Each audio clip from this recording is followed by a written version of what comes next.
yo no soy superior a nadie. Y eso es un gran problema que tiene el ser humano. Cuando categoriza el nivel de las personas, posiblemente por el nivel de educación, y no lo categorizas por el nivel espiritual de cada quien. ¿Cómo vas a decir tú que Dios odia a cierta y determinada parte de la población mundial o a cierta y determinada parte del hombre que decidió ser gay o decidió amar a otro hombre o decidió amar a otra mujer o decidió cambiar su...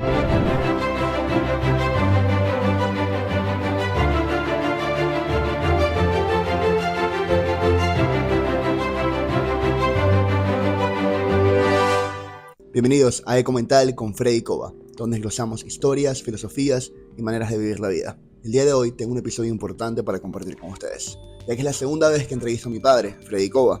La primera vez tuvimos unas fallas técnicas, pero esta vez todo salió bien. Mi papá es originario de Venezuela, donde se graduó como piloto de la Fuerza Aérea y luego perteneció a la parte de ventas ejecutivas en Coca-Cola. Luego un tiempo se mudó a los Estados Unidos y hoy por hoy hace préstamos de hipoteca en los distritos de Washington, Maryland, Virginia, Florida y otros estados. Pero no hablamos de nada de esto en el episodio. Comenzamos hablando un poco sobre cómo las noticias difundidas a través de las redes sociales se han visto afectadas por los algoritmos, que gozan de la discordia. Luego hablamos un poco de cómo el discurso político se ha visto afectado por esta misma razón. Y luego entramos en materia. Conversamos acerca del grupo Emaús y cómo mi padre, a través de sus retiros espirituales, ha transformado su práctica espiritual. Emaús es un grupo laico que sigue la doctrina de la Iglesia Católica. Conversamos de cómo esto fue el proceso de su redescubrimiento de la fe. También tocamos el tema del perdón y la limpieza del espíritu. Y por último reflexionamos sobre la importancia de la comunidad, sobre todo en este mundo digital que cada vez nos hace más falta.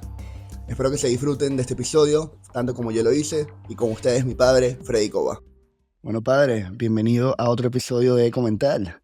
Bueno, finalmente, después de mucha espera y de mucha ganas de compartir contigo en este caminar de tu vida como influencer, tratando de cambiar conceptos de la vida de acuerdo a experiencias reales de otras personas que han sido exitosas.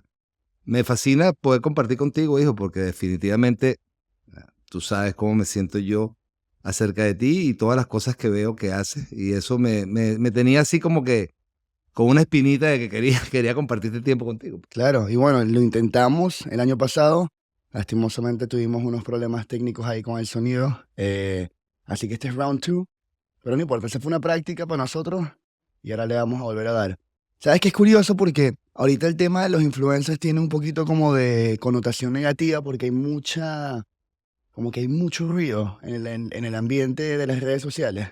Ujú. Algo que sí quisiera que Comentar se convirtiera es en un lugar donde se pueden debatir ideas y tabús y conceptos que a lo mejor la otra persona no está totalmente de acuerdo, porque creo que estamos en un momento donde, independientemente de cuál sea tu posición política con algún tema, ya sea aquí en los Estados Unidos, o en Venezuela, o en el Medio Oriente, estamos perdiendo la habilidad de debatir ideas con las cuales no estamos de acuerdo. ¿Qué me quiero decir con esto?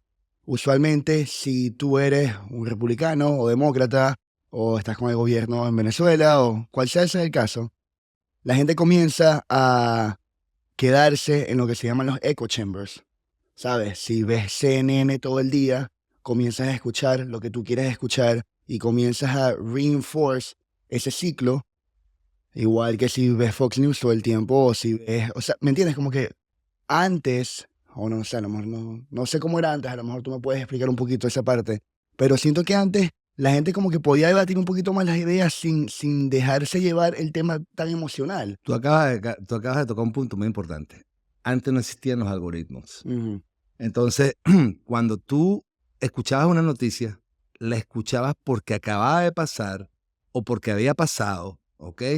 Y recibías la información como la estaba dando la entidad que estaba emitiendo la información. Entonces no daba tiempo de que se creara una matriz de opinión unilateral, ¿ok? Ujú. Y por supuesto, tenías que esperar que saliera la prensa para poder leer el artículo completamente y poder tener una idea mejor de lo que estaba pasando, Mm. ¿ok? Definitivamente, el cambio conceptual que existe en la información viene dado porque hoy por hoy, inclusive antes de que la noticia se haga al público, ya hay filtraciones, hay leaks, y esas filtraciones hacen que personas ya emitan conceptos. Y si esa persona tiene una cierta ascendencia a un público determinado, por supuesto que va a crear un efecto, que es el que estamos hablando, el echo chamber, ¿ok? Sí, yo, por ejemplo, le digo a tu tío Armando, tú ves todo el día CNN y, por supuesto, cuando yo llego a la oficina de tu tío, le digo, ¿estás salivando? O le digo, o los demócratas están salivando porque están viendo que el tipo está en un juicio. Y no es que yo sea pro-Trump ni nada, yo soy republicano, pero comparto opiniones diferentes porque siento que nosotros no necesitamos un discurso separatista, nosotros necesitamos un discurso que nos lleve a una mejor unión, porque cuando yo me vine a este país, me vine creyendo y sabiendo que era una de las democracias más fuertes del planeta, Claro. ¿ok? Que había un sustento político creado por los 2 partidos más antiguos de este país, pero ahora me doy cuenta que salí de un país donde lo arcaico y lo falta el reciclaje político, ¿ok? Fue lo que nos llevó a Chávez.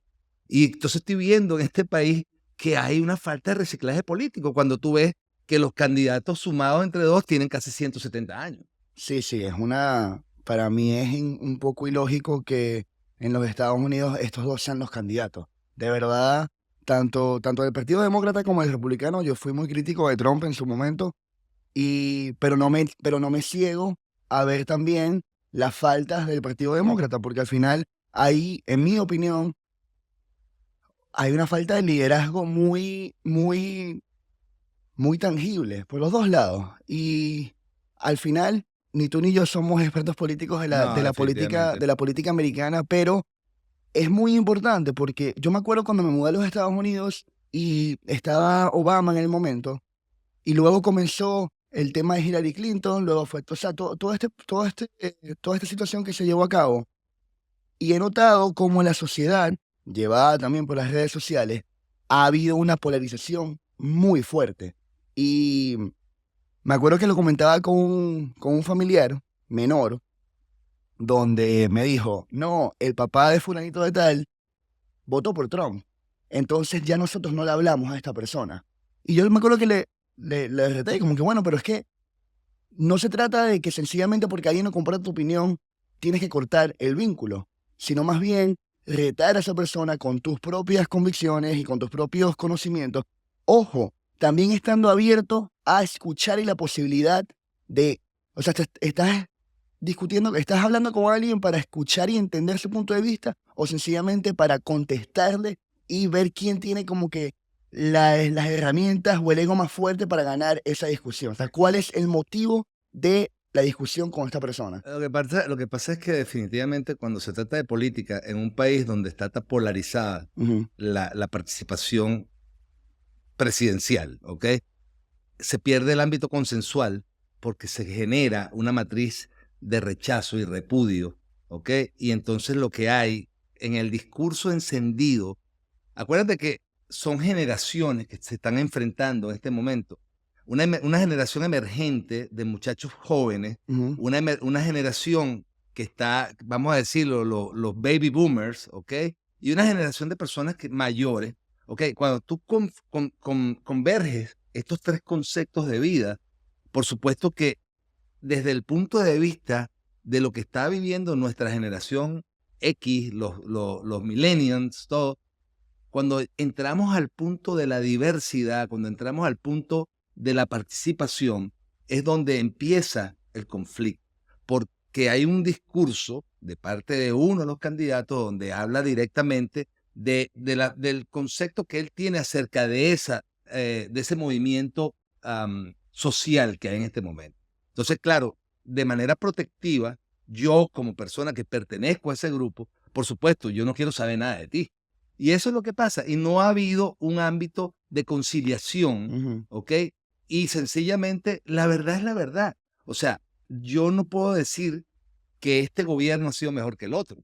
Definitivamente, cuando tú te vas al ejercicio económico, muchas cosas vas a encontrar dificultades, vas a encontrar malas políticas, ¿ok? Que ha hecho. Cuando te vas a la parte sociopolítica, ¿ok? te vas y te recuerdas del discurso incendiario y también te das cuenta que hubo problemas. Entonces, yo lo que pienso es que este país debería tener en su agenda la renovación del liderazgo político. Totalmente. O sea, no puede ser posible que un país que se dice ser la cabeza de todos los, o sea, en el mundo, desde el punto tecnológico, del punto de democracia, etcétera, etcétera, estemos pasando por esta situación. Y vemos países también desarrollados con presidentes que no pasan de los 45 años. Entonces, hay algo que no está cuadrando. Yo pienso que tiene que venir un cambio. Una generación de relevo Sí, político. definitivamente. En todas partes, es que la vida, la sociedad está hecha para ser relevada. O sea, tú no puedes pensar que tú eres el único eterno es Dios. ¿Me entiendes? O sea, Él es el único carajo que no tiene ningún tipo de relevo. O sea, Él es eterno. Pero los demás somos personas que cumplimos con un periodo de productividad y llega un momento en el cual tienes que darle paso a las generaciones de relevo. Claro. Y eso es lo que ha pasado en las políticas alrededor del mundo. ¿Ok? Entonces, no vayamos muy lejos. Chávez aparece cuando Rafael Caldera, que era un octogenario, era el presidente de la República. Entonces, o sea, yo no estoy pensando que esto va a pasar aquí, Claro. pero tampoco escapa. Tampoco escapa. O sea, nadie es perfecto.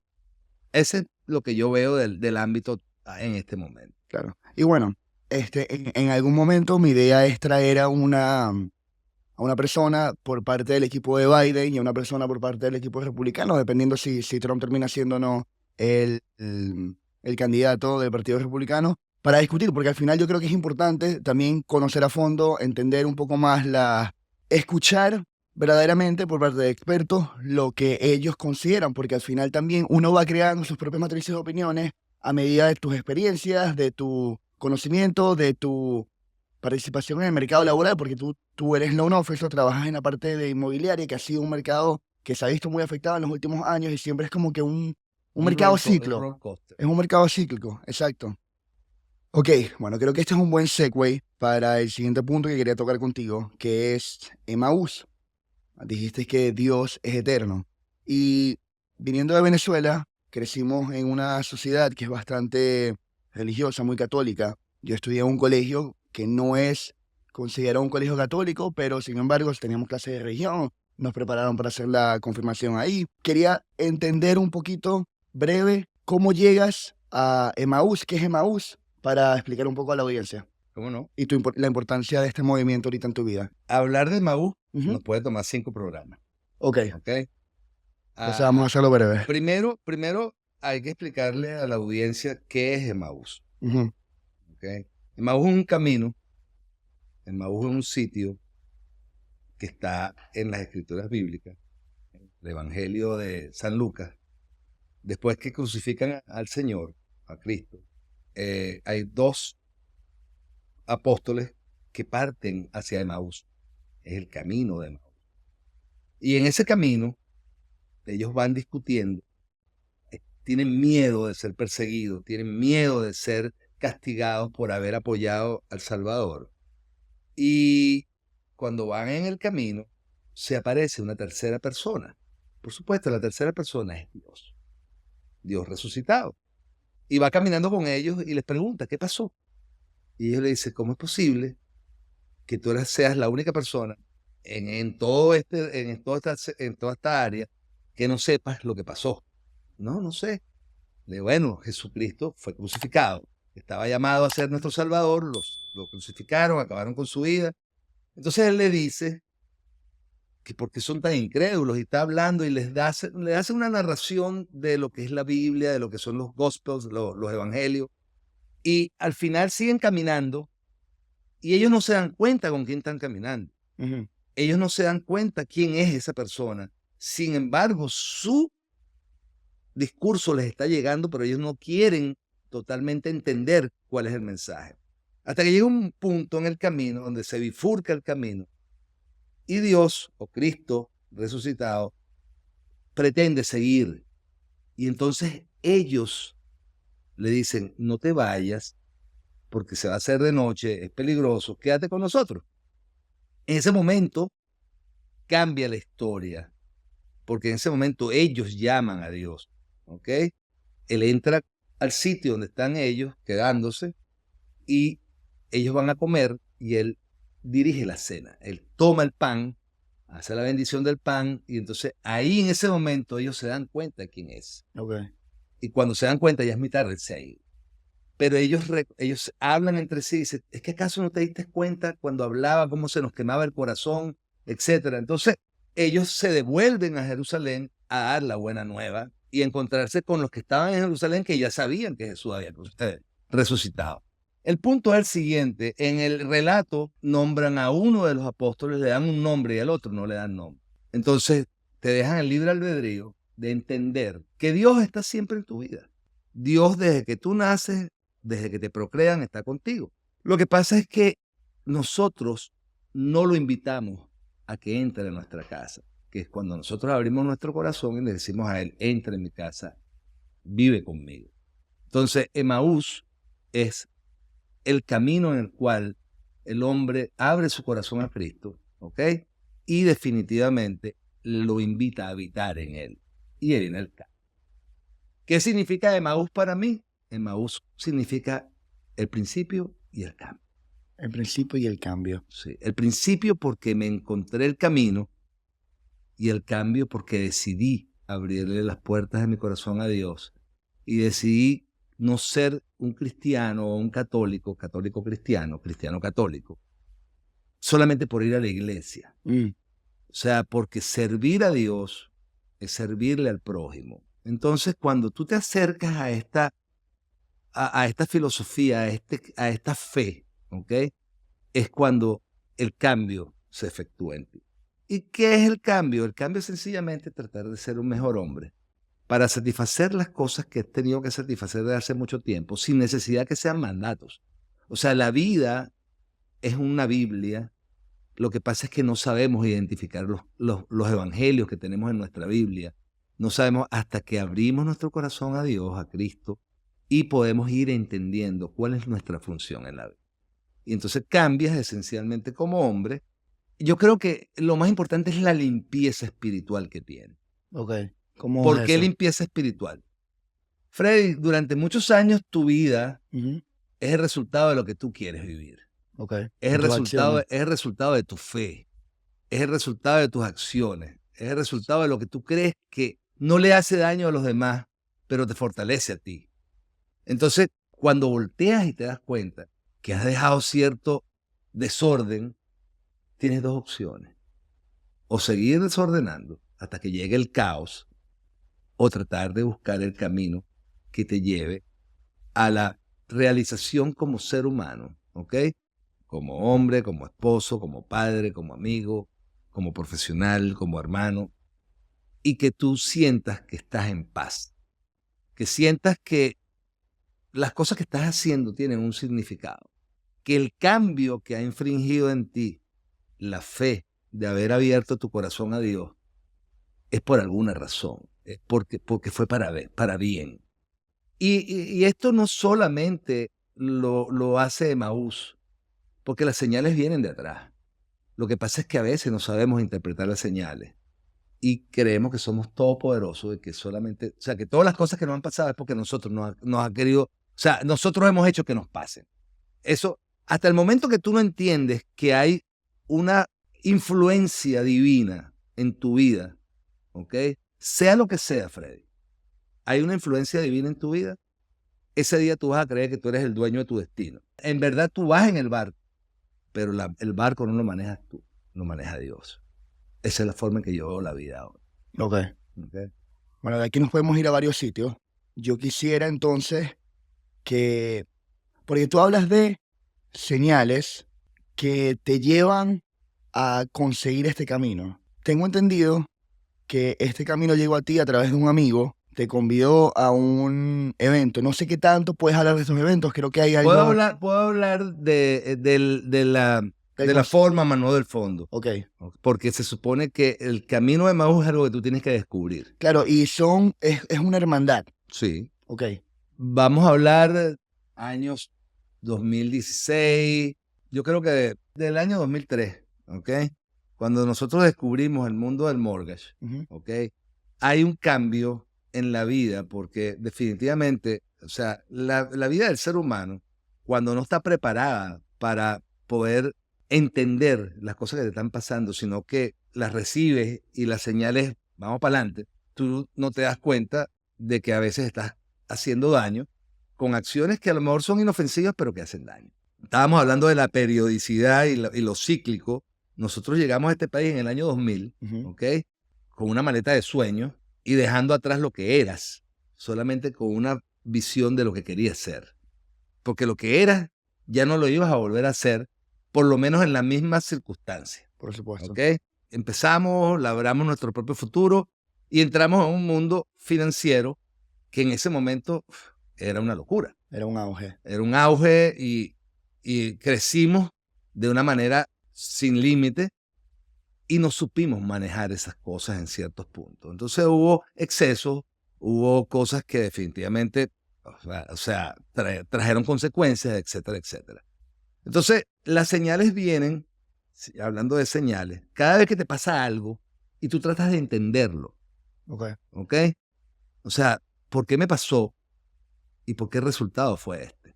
Y vas viendo, o sea, yo puedo hablarte de señales desde cuando me estrellé en el avión, cuando me pasaron cosas que son señales, porque ¿cuántas personas que tú conoces se han estrellado en un avión y viven? O sea, muy pocas. Claro. ¿Ok? ¿Cuántas personas han tenido accidentes como los que yo he tenido y han sobrevivido? Bastante poco. Entonces tú dices, algo me está llevando a entender que yo tengo una función que cumplir en la vida. Ok. ¿Ok? Esa es una señal. Pasó el tiempo, Freddy, y bueno, hubo muchas señales. ¿Ok? No voy a hablar específicamente de las señales, pero te voy a hablar de lo que trae Emaús. Emaús lo trae una conversación entre dos amigos que nos queremos como hermanos.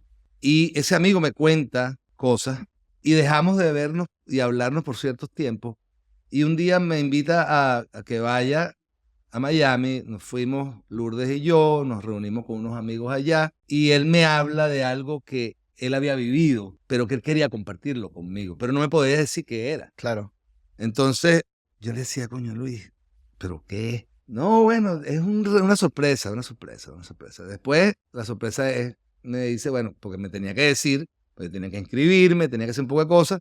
Ese es un retiro de hombres. Y entonces le digo yo, bueno, retiro de hombres, bueno, ok, está bien, pero no, Fred, no te puedo decir.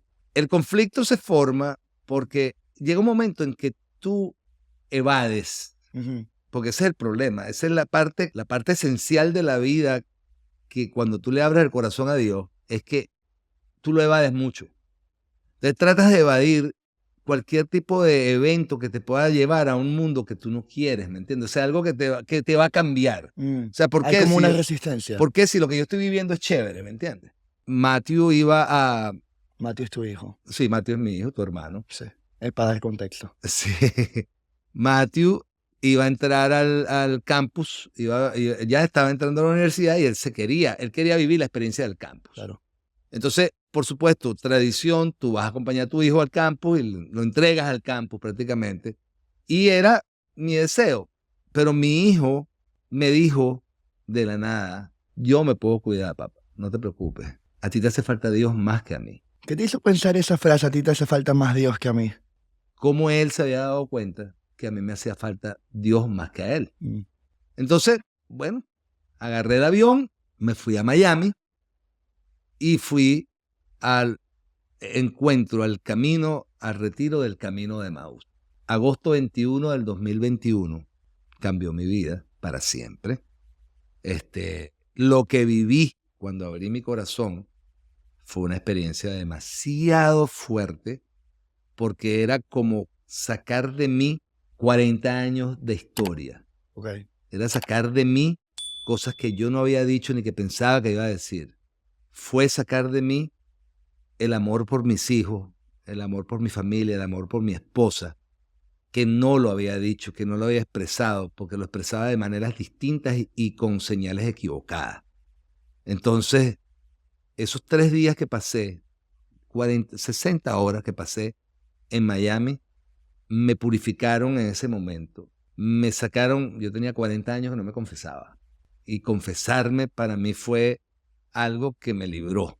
Sentí que mi espíritu estaba más liviano. Y a partir de ahí, no te quiero decir con esto que a partir de ese momento me convertí en un beato ni nada por el estilo. Obviamente, porque Soy un hombre normal, sigo siendo el mismo Freddy Cova de siempre, pero ahora muy claro y muy entendido que mi alma, mi corazón pertenece a Cristo.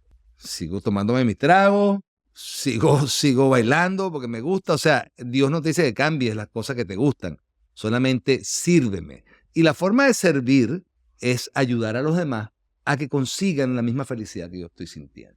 Básicamente, a partir de ese momento me convertí en un servidor de Emaús. He ido a todos los servicios, excepto el último que hubo porque nació Nicole, tu sobrina, tu nieta. mi nieta, y por lo tanto no pude ir. Me llamaron mis hermanos de Emaús y me dijeron, Freddy, no te preocupes, tu nieta es primero, la familia, el ministerio de la familia es primero. Y bueno, lo asumí así, pero ahora en septiembre voy al retiro que viene en septiembre. Y bueno, mira, vamos a servirle a nuestros hermanos caminantes que van a descubrir un mundo nuevo, que van a descubrir la promesa de Dios y estamos ahí con ellos.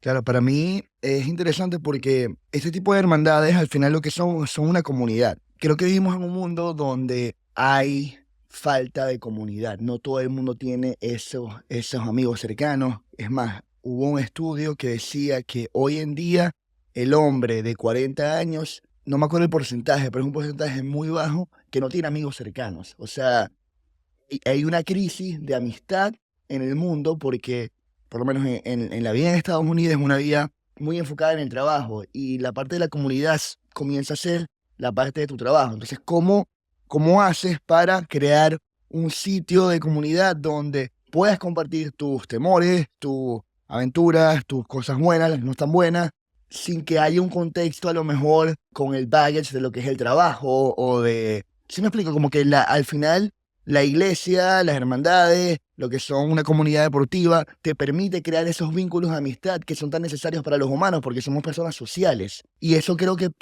me imagino que es algo que te da Emaús a través de eso. Yo lo que pienso es que ha habido un aislamiento. Ok. El ser humano como tal, a partir de cierto tiempo en el crecimiento de la tecnología, ha escogido aislarse. Y nos aislamos desde el momento que encerramos la cabeza en un teléfono, nos aislamos desde el momento que ponemos nuestra cara en una computadora durante todo el día y no buscamos el contacto. Yo, afortunadamente, mi trabajo es de contacto y no lo cambio por nada del mundo, porque definitivamente cada vez que conozco una persona, cada vez que puedo hacer algo para cambiar la vida de esa persona y para ayudarla, eso me alimenta positivamente.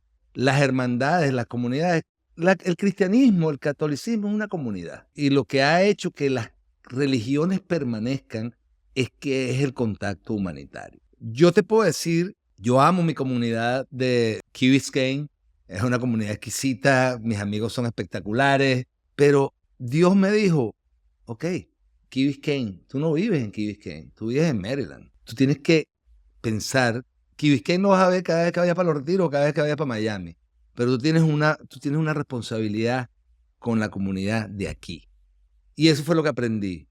Aprendí a ver a las personas iguales que a mí. Yo no soy superior a nadie. Y eso es un gran problema que tiene el ser humano. Cuando categoriza el nivel de las personas, posiblemente por el nivel de educación, y no lo categorizas por el nivel espiritual de cada quien. Cuando tú ves, Freddy, lo que yo he visto en la comunidad donde estoy participando ahorita en la iglesia, te das cuenta que nosotros somos unos pendejos.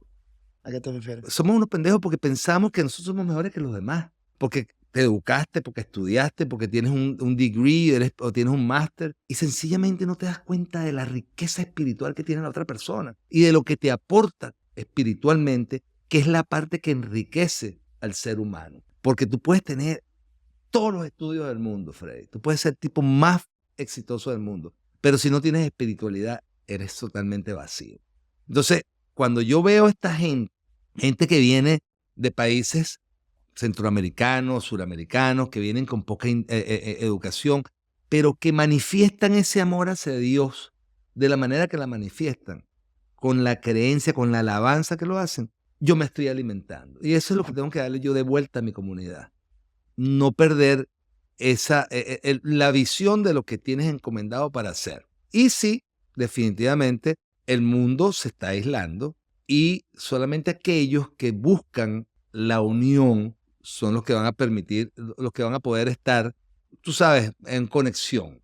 O sea, no te estoy diciendo que seamos mejores que los demás, pero te estoy diciendo que definitivamente la comunicación con el ser humano es algo que no puede cambiar. Es esencial. Esencial.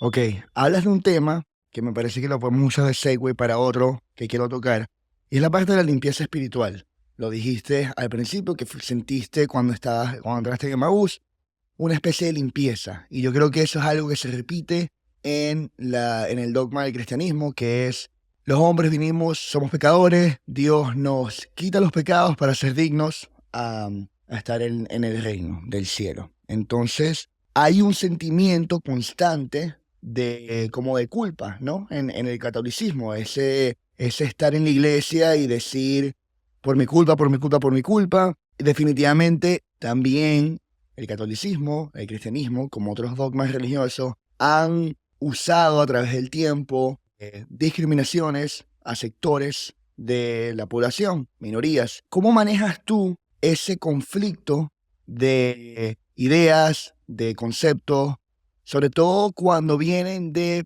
personas con liderazgo en la rama del catolicismo, por ejemplo?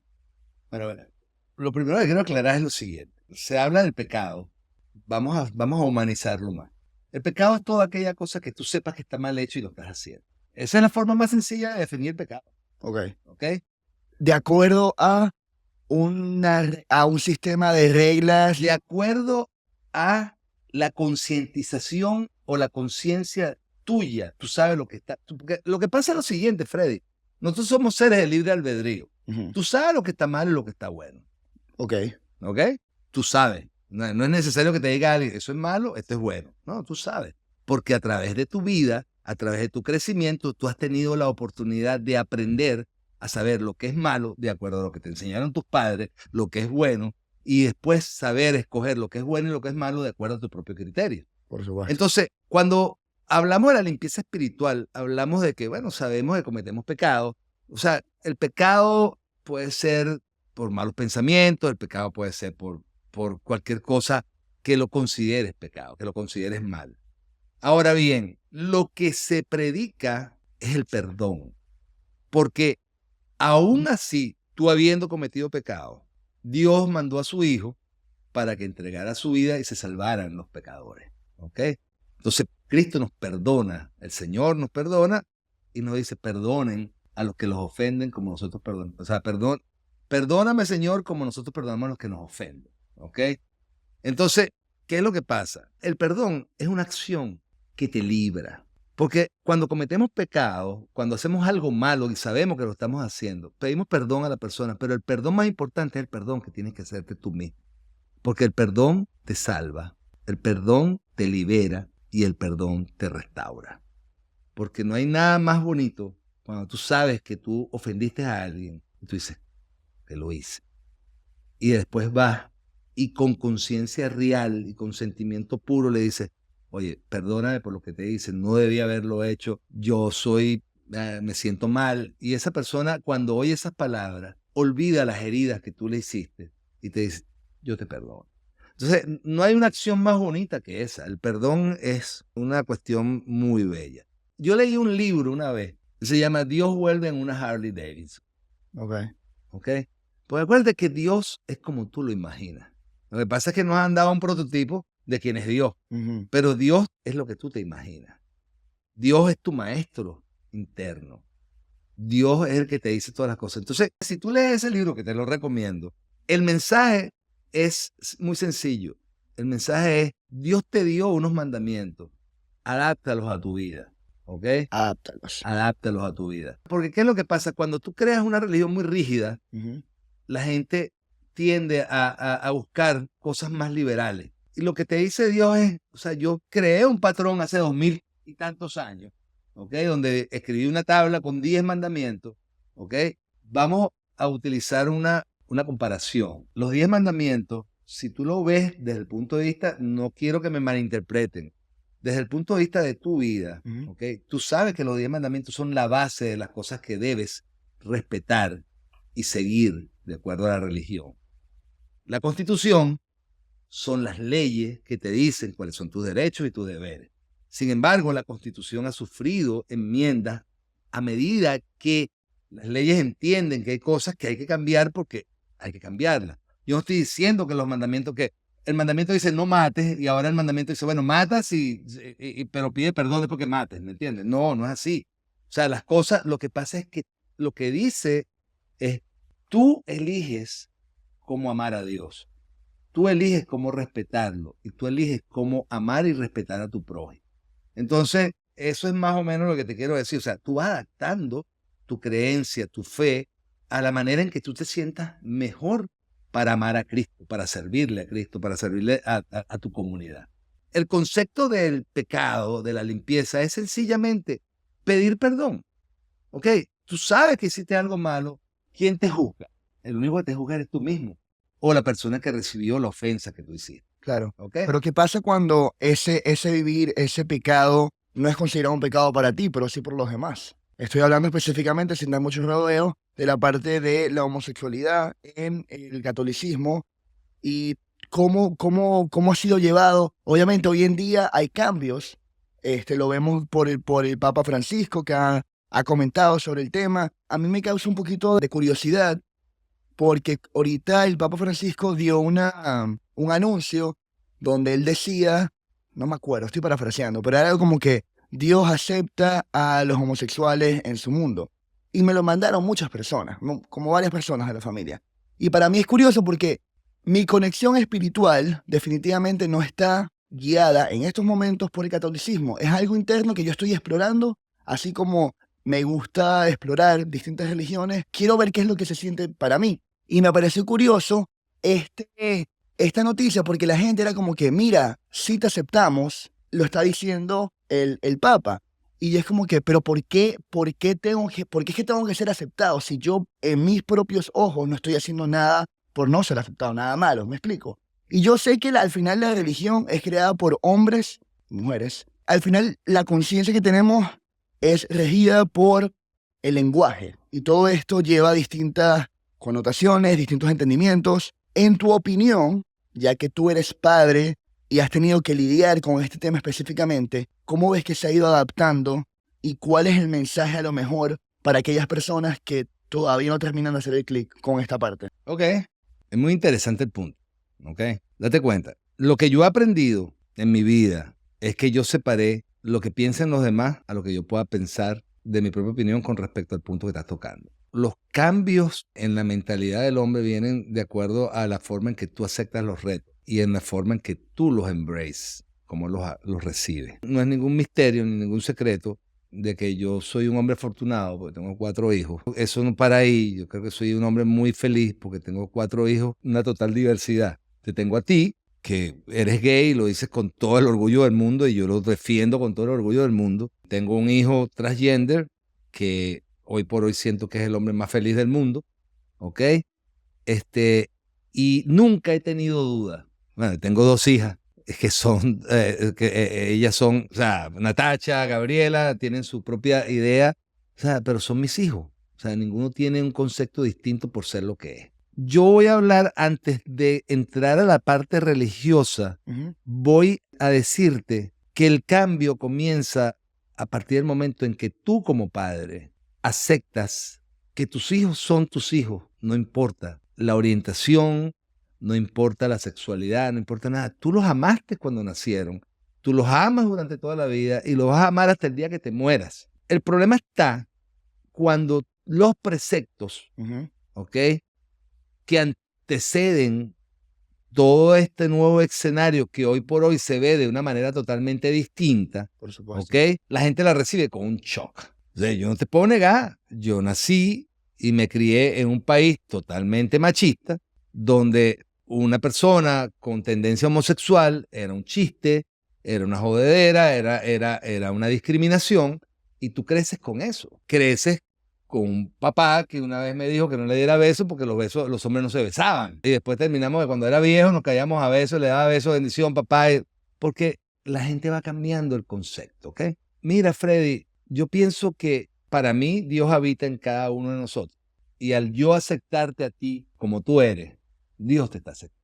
El problema está en que hay gente que interpreta lo que lee de la manera que ellos quieren interpretarlo. Dios fue un símbolo de amor. O sea, Dios nunca odió a nadie.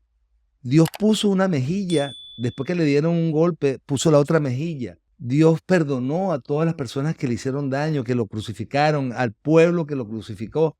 Entonces, ¿cómo vas a decir tú que Dios odia a cierta y determinada parte de la población mundial o a cierta y determinada parte del hombre que decidió ser gay o decidió amar a otro hombre o decidió amar a otra mujer o decidió cambiar su cuerpo porque sencillamente piensa que o sea, en el caso de mi hijo, Matthew, o sea, el cambio es tan evidente que sencillamente yo le doy gracias a Dios que tomó la decisión de haber hecho lo que él hizo, y le doy gracias a Dios por habernos dado a mí y a Lourdes la fortaleza de afrontarlo y ayudarlo y apoyarlo, que fue lo que nos dijo el Padre al cual corrimos el día que supimos lo que estaba pasando. Mi primera búsqueda fue Dios, y yo busqué a Dios a través del representante que era un padre, el padre Tadeo.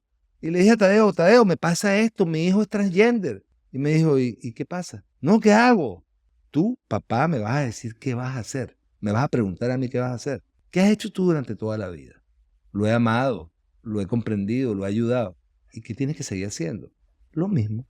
Dios no te va a decir que cambies con tu hijo. Cuando Él te dio un hijo para que lo amaras, para que lo ayudaras, para que lo dejaras ser Él y que creciera. Dale ese apoyo. Aprendí contigo, aprendí con Él, de que Dios es amor. Dios no es odio. Dios no dijo que Él iba a quemar a los homosexuales, ni que iba a quemar a los transgender, ni a, los gays, ni a la comunidad LGBTQ.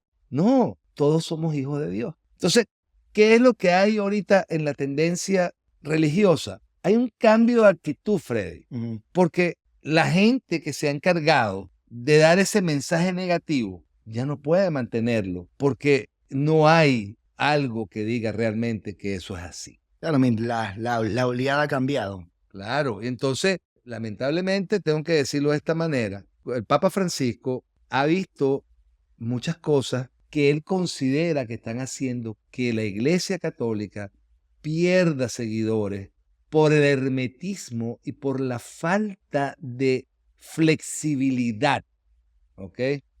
Entonces, ¿qué pasa? Por ejemplo, los matrimonios. O sea, tú no puedes, después que te divorcias, tú no puedes comulgar, tú no puedes confesarte. Entonces, o sea, si una de las cosas que yo más extraño es comulgar.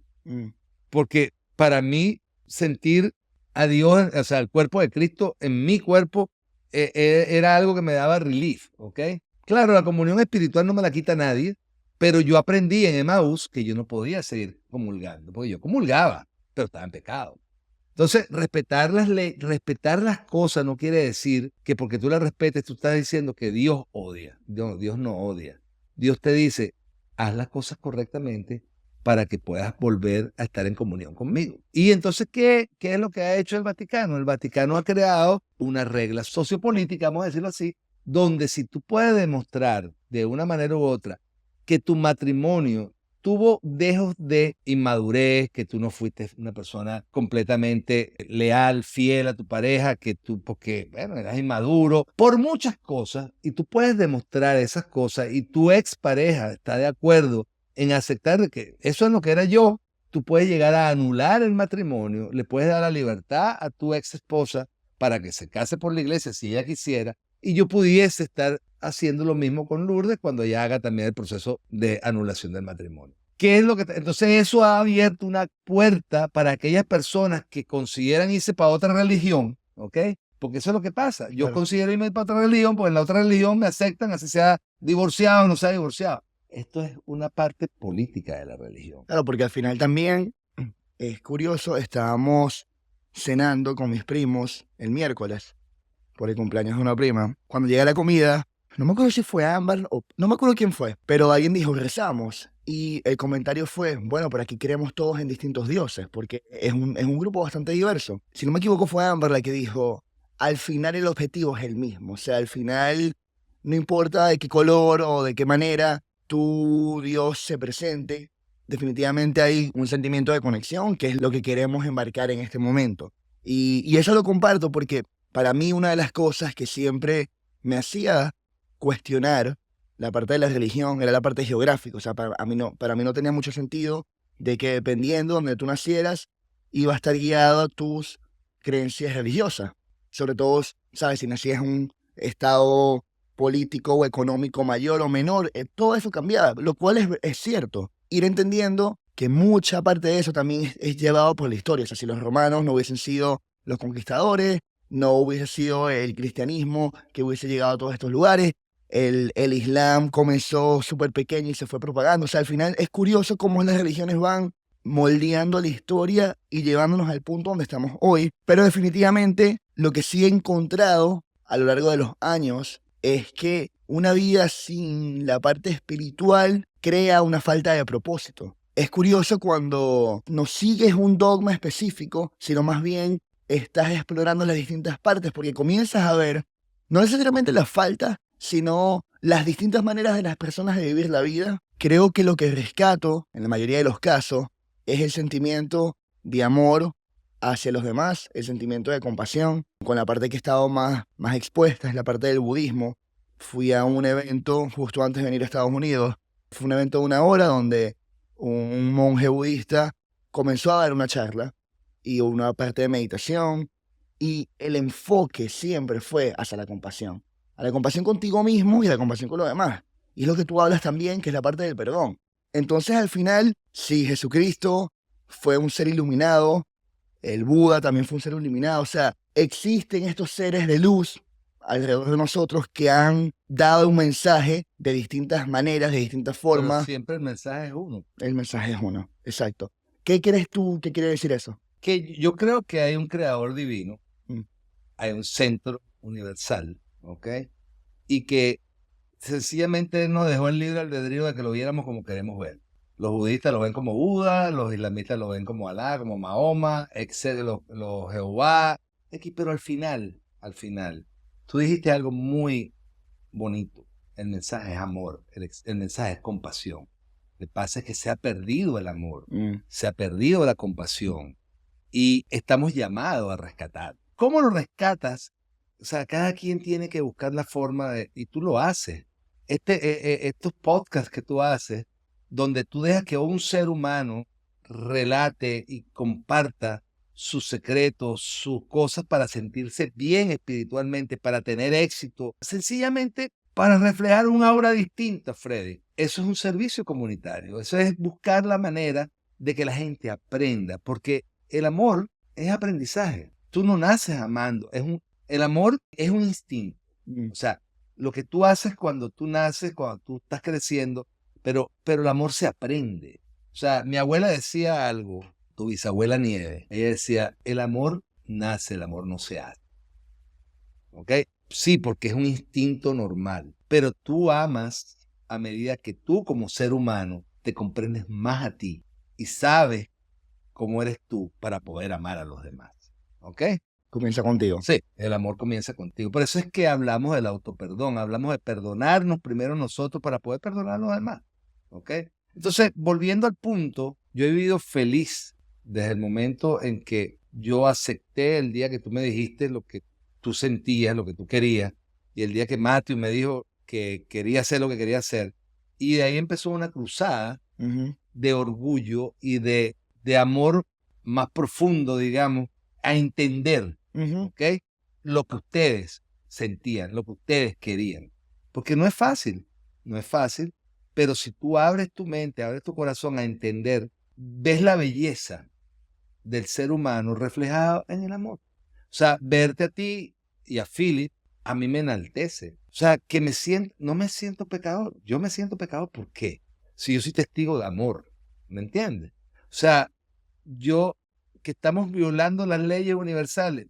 No, el amor es el primer paso que crea toda la energía de este universo. Claro, y cuando me pongo a pensar al principio, o sea, hace años, creo que fue cerca ya 10 años, cuando te comenté que era gay, Fueron 12 años. Lo que lleva a los cambios de opiniones, no de opiniones, de corazón, es que cuando te sucede, cuando tú estás expuesto en primera conexión a que tu hijo se trans. Yo me acuerdo cuando Matthew nos los dijo a mí y a Gaby, nuestra primera reacción fue, ok, vamos a tomárnoslos con calma, porque teníamos miedo, porque el miedo era, queremos protegerte, no queremos que te pase nada malo. Yo no sé qué significa, qué se siente ser trans, o no tengo esa experiencia, ¿verdad? Y la respuesta de Matt fue sencillamente cortarse el pelo y afrontar su camino y su reto. Y eso te demuestra en verdad que son convicciones personales, pero ese choque es lo que te hace a ti despertar, por decirlo así, y decir, ya va, yo tengo que lidiar con esto ya, porque este es mi hijo, y yo lo amo por sobre todas las cosas, y ahí va poco a poco cambiando los paradigmas en tu mente. Yo me acuerdo que mi madre me decía en algún momento, porque de nuevo Venezuela es un lugar muy machista, que ha ido cambiando poco a poco, ojo, pero que estaba en reuniones donde estaban, tú sabes, descosiendo a la comunidad gay. Estas eran sus amigas, pero claro, es un sistema que viene y viene y viene repitiéndose. Entonces cuando mi madre comienza a poner los parados, como que, hey, ya va, pero esto en verdad no es así. ¿Por qué? Lo tiene que hacer porque su hijo es gay y ella saca sus garras por defender. Y poco a poco va la gente como que, ok, cuando tienes una conexión directa con algo en específico, y esto no va solamente a la orientación sexual, va si tienes un hijo que es neurodivergente, Sí. si tienes a un hijo que es disabled, o sea, todas estas conexiones principales hacen que tu experiencia cambie, tu punto de vista cambie. Por eso es la importancia de verdad de estar expuesto a distintos puntos de vista, porque te permite ver la vida a través de otros ojos, te permite entender que tu realidad es nada más la tuya. Tus experiencias de vida son nada más las tuyas y hay muchas más. Por eso ese es uno de mis objetivos con el podcast, en verdad, es demostrarle a la gente que hay muchas maneras de vivir la vida. No me quiero enfrascar en solamente mi opinión porque ¿quién soy yo? Por supuesto. La parte que estás hablando de la defensa, de esclarecer ese tipo de cosas que la gente dice, es parte de la cruzada, pero es lo que te fortalece. Te fortalece como padre y te fortalece como ser humano. Y te abre a la sensibilidad de ver a otros seres pasando lo mismo y no tienen el apoyo que tienen ustedes. Me tocó vivirlo en las terapias que íbamos al Children's Hospital y ver padres que no sabían lidiar con las cuestiones y nos decían, pero ¿cómo ustedes están tan tranquilos? O sea, pero, ¿qué vamos a hacer? Yo decía, o sea, yo amo a mi hijo. Él quiere ser lo que él va a hacer y él va a hacer lo que va a hacer. Y tanto fue así, Freddy, que luchamos y conseguimos la guía correcta, conseguimos eh, la, el servicio de terapia, después conseguimos el servicio de psiquiatría, que creo que te conté ayer de lo que me pasó, y son milagros, y los milagros pasan en la gente que cree en milagros. O sea, el milagro no te pasa a ti porque tú no crees en milagros, el milagro te pasa porque tú crees en milagros. Entonces, y para mí eso fue un milagro porque ¿Puedes explicar qué fue el milagro? el milagro es sencillamente que la vida te dice que si tú haces bien, sin mirar a quién, algún día ese bien te va a volver a ti. Es el efecto boomerang. Así como pasa lo bueno, pasa lo malo. Entonces, si haces más bien, te va a caer más bien en la vida. Entonces, bueno, mira, pasó que eran 6 meses, 7 meses en la lista de espera para que Matthew lo pudiera ver. El doctor Cole, que era la persona que iba a, ¿cómo se llama?, autorizar el uso de testosterona para que él pudiera estar cambiando. Y Matthew estaba pasando por una situación bien fuerte con la disforia, ¿ok? Para aquellos que no saben qué es la disforia. La disforia es el contrario de euforia. Okay. Es la negativa a aceptarte a ti mismo como te ves, ¿ok? Es la negativa de que nada de lo que tú ves te gusta y no lo quieres aceptar y te crea un estado de ánimo totalmente negativo que te lleva a la ansiedad, te lleva a la depresión y te lleva a pensamientos suicidas. Entonces, eso lo aprendí básicamente con todas esas cosas. Nos preocupaba porque, o sea, imagínate, estábamos lidiando con un teenager, porque Matthew tuvo valor a los 14 años de empezar su cambio. Que, ojo, esto es algo un poco controversial, porque yo me acuerdo cuando yo tenía 14 años y yo era un mente de pollo, ¿me entiendes? Y es increíble, de verdad, con la convicción con la que Matthew afrontó esto, porque definitivamente, por esto lo repito, yo jamás he sentido lo que se siente ser eso. Entonces, es curioso cómo, o es impresionante cómo a los 14 años Ya hay personas que están tan Tan claro. claras con algunos aspectos de su Bueno, vida. tu abuelo cuando él nació, tu abuelo vino a verlo. Mateo nació en octubre y tu abuelo vino en noviembre. Y tu abuelo dijo que tu hermano era un ser evolucionado. O sea, que tenía otras vidas. Acuérdate que tu abuelo era Rosacruz y yo creo que ese va a ser un tema de otro podcast. Y entonces yo pienso que hay seres evolucionados que definitivamente, o sea, desde que Mateo nació, Mateo era hombre. O sea, y esto que me perdone la gente que piensa distinto, pero yo nunca vi a mi hijo con tendencias de que se pusiera una falda. Sus disfraces eran el Hombre Araña, Hulk, Superman, Dash de los Invincibles. Siempre pedía en el Happy Meal, la cajita feliz era Boys. El deporte que escogió era un deporte muy masculino, el softball. Y no, con eso no estoy diciendo que las niñas que jueguen softball sean masculinas, sino que sencillamente la manera en que él la enfrentaba, yo lo veía y decía, Dios mío, coño, ¿cómo corre? Coño, corre un poquito más femenino, etc. Era él. Y el día que Matthew tomó el paso para cambiar, empezó su felicidad. Yo no puedo ver a un ser más feliz que a Matthew hoy en día. Entonces, va a ser un camino fuerte porque todavía le falta, un camino de tropiezos porque no es fácil, pero yo le he dicho que él tiene que estar preparado para embrace lo que él va a recibir porque eso fue lo que él quiso. Y uno tiene que luchar por lo que uno quiere. El milagro pasó porque a las 35 minutos que yo entregué la aplicación para que me dijeran que tenía cita 10 meses o 9 meses después, me dijeron que tenía cita 2 semanas después. Y la pregunta que yo hice fue, Dios mío, qué gracias, ¿ok? Y en ese momento la muchacha me dice, ¿tú te acuerdas de mí? Le dije, no. Me dijo, usted me ayudó a comprar mi casa en tal año. Entonces, eso te dice a ti que la relatividad de las cosas vienen y están en un mundo positivo y un mundo negativo. Tanto positivo tú haces en la vida como positivo vas a recibir. Y cuando recibes negativo es porque estás dando negativo. Efecto boomerang. Efecto boomerang. Así de sencillo. Entonces, mira, mi vida fue una vida bastante interesante. Yo creo que... Sigue siendo. Sí. No, y ahora es más. Yo creo que una de las cosas que yo tengo como reto y como en mi bucket list es escribir un libro de mi vida. Lo voy a tratar de escribir cuando tenga 80 años para que el escándalo no sea mucho y entonces la gente no me vaya a criticar mucho. Pero sí, definitivamente las etapas de la vida son bellas y vivir, sufrir, amar, llorar, triunfar y luego conseguir el gozo de que te sientes que no le des nada a nadie desde el punto de vista, o sea, cuando sales a la calle, tú no has sido una persona dañina, tú no has sido una persona tóxica, te hace sentir bien. Y eso es lo que yo siento, soy orgulloso de mis hijos, estoy orgulloso de mi matrimonio, amo a mi esposa, amo a mis hijos, amo a mi perro, amo mi trabajo, amo a mi socio, que es mi hermano, amo a todos mis hermanos, y aquí estoy. Entregado en cuerpo y alma a seguir triunfando, seguir amando a Dios y seguir sirviendo al ser humano que me necesite. Me parece que es un mensaje perfecto para ir concluyendo este episodio. ¿Cómo llamarías, y ahora te voy a hacer unas preguntas un poquito más cortas, ¿cómo llamarías entonces este capítulo que está entrando a tu vida? Redención. Redención, ok. Básicamente surrender. Es redención porque cuando tú te das cuenta que han habido caminos mejores, ¿ok? Y que tú haces el twist para que ese camino llegue a tu vida, tú estás redimiendo las cosas que hiciste en el pasado. Hay cosas que hiciste en el pasado de las cuales nunca te vas a arrepentir, ¿ok? Porque las hiciste para bien, pero te arrepientes de las cosas que hiciste para mal.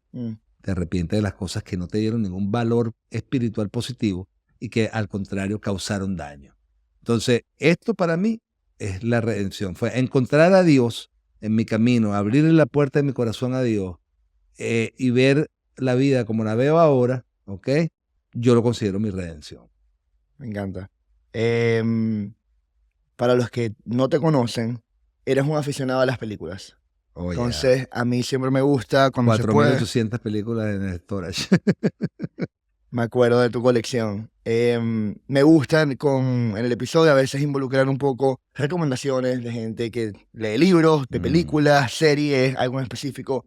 Y me encantaría escuchar un top 3 o top 5 de tus películas favoritas que sientes que la gente tiene que ver, lo que se tenga a la mente. Recientemente vi una película que se llama Ángeles Ordinarios o Ordinary Angels. La recomiendo espectacularmente. Una película es una película que pasó, es un hecho real. Una película con un contenido de espiritualidad muy grande. Y es la lucha, óyeme bien lo que te voy a decir, es la lucha entre creer en Dios, rechazar a Dios y darte cuenta que Él está siempre contigo. La película tiene un sentimiento espectacular porque hace que el servicio, porque volvemos a lo del servicio, esta persona mediante el servicio consigue otra vez el camino de su perdón, Okay. ¿ok? De su perdón. Y cuando vean la película se van a dar cuenta de qué perdón estoy hablando. Entonces, Ordinary Angels se la recomiendo. Estoy viendo una serie que se llama, bueno, pues esta es la segunda, tengo que decirla, se llama Chosen, ¿ok? ¿Y por qué me gusta hablar de esta serie? Porque Chosen pertenece a un estudio que se llama Angel Studio, ¿ok? Que es una organización que se encarga de hacer películas de índole religioso, cristianas, ¿ok? Y ellos crearon esta serie que se llama The Chosen. Lo que me gusta de esta serie es la manera en que el, el director o el creador de la serie hace ver a Dios, lo hace ver humano. O sea, no es el Dios que todo el mundo imagina, ¿sabes? Caminando siempre con la luz reflejando. No, es un ser humano porque él vino como hombre, ¿ok? Y la serie es muy bonita, la recomiendo. Y Angel Studio, la suscripción es bien económica. Por último, la película favorita. El sueño que yo tengo de ver una película contigo, The Godfather. The Godfather, Ya, El Padrino. El Padrino. Esas son las tres películas que me gustaría, o sea, en este momento decir. Que me definen Scarface. Cara cortada. Sí, Perfecto. Ok, padre, hijo. esto ha sido increíble. Normalmente les pido a mis invitados que cierren el episodio con un mensaje que compartirían a las personas, a la audiencia. Y quisiera saber cuál fuese tu mensaje y por qué. Bueno, mi mensaje es muy sencillo. Todos aquellos que están buscando una respuesta, ¿ok? A la vida, a las cosas que le pasen, abran un poquito su corazón. Yo no voy a hacer campaña prosélica, ni voy a decir que, ni voy a decir que, o sea, yo soy un ejemplo de lo que yo me convertí porque yo creo en Dios. Hay que creer, hay que entregar tu sentimiento a algo que tenga un significado divino. O sea, con eso quiero encerrar la parte de la entrega. Pero lo más importante es que tú eres el dueño de la forma en que tú creas tu destino, que está escrito, pero mediante tu fe. La fe es algo que existe en cualquier episodio de nuestra vida. No necesariamente tiene que ser la fe religiosa. Tú tienes fe cuando tú te levantas, cuando tú te acuestas a dormir y me dices, papá, nos vemos mañana. Tú tienes fe que te vas a levantar mañana. Claro. Entonces, es la fe. Oh, nos vemos mañana, nos vemos pasado mañana, hay fe. Entonces, la fe es algo que tiene que vivir en nosotros, ¿ok? Yo siempre creo que el mensaje más directo que yo le doy a la gente es, haz que las cosas pasen. No dejes que te definan en el tipo de personas que se paran a esperar o que quieren que las cosas pasen. Si tú quieres hacer la diferencia, haz que las cosas pasen. O sea, haz que las cosas pasen en todos tus ámbitos. Ama a tu familia, ama a tus hijos, ama a tu esposa, ama a tu novia, a tu amiga, o sea, ama, porque el amor es pureza, ¿ok? Segundo, haz que pasen las cosas.